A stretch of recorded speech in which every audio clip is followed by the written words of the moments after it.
very good. And I thought, that's what it takes. You got to follow the rules, right? Yeah. And now the church is saying, hey, we're not going to be so rigid about the parable of the pensionista. I served my mission in Bolivia. We go to lunch. Lunch was the big meal at the same family's house every single day. And that was just because in Bolivia, it would have been a lot of a big burden to ask members to donate a meal every single time. Yeah. So the missionaries would pay a woman to prepare the meal for us, and we would just eat with their family.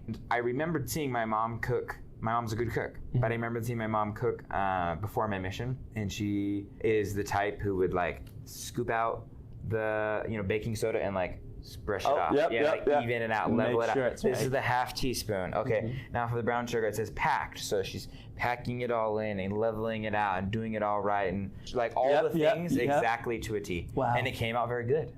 The meal came out very good, and I thought, that's what it takes. You got to follow the rules, right? Yeah. Got to have a recipe. Yeah. When I went down to Bolivia, I remembered seeing my pensionista cook, the first one in my first area. She had this like 2-burner, like just like a camp chef, like you would have camping, right? Yeah. That was inside their house with the propane thing underneath. Where we sat at the kitchen table, I could kind of see where she was cooking. And she'd have a big pot, and she'd chop up some onion and scoop it in. And she didn't measure it out. She just chopped it up, scooped it. And then the next thing, pour a little salt, a little bit of this, a little bit of that. And then just throwing it all in, and then she'd taste it.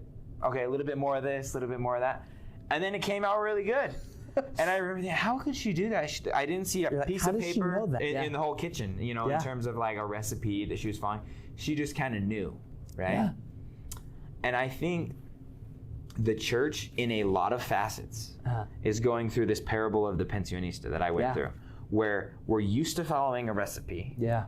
And now the church is saying, hey, we're not going to be so rigid about a certain recipe. There's many ways to serve a mission. Sometimes a little bit more onion makes it nicer. Yeah. There's many ways to do ministering. Yeah. There's many ways for a young man or young woman to grow on the covenant path. It doesn't necessarily have to be scouting.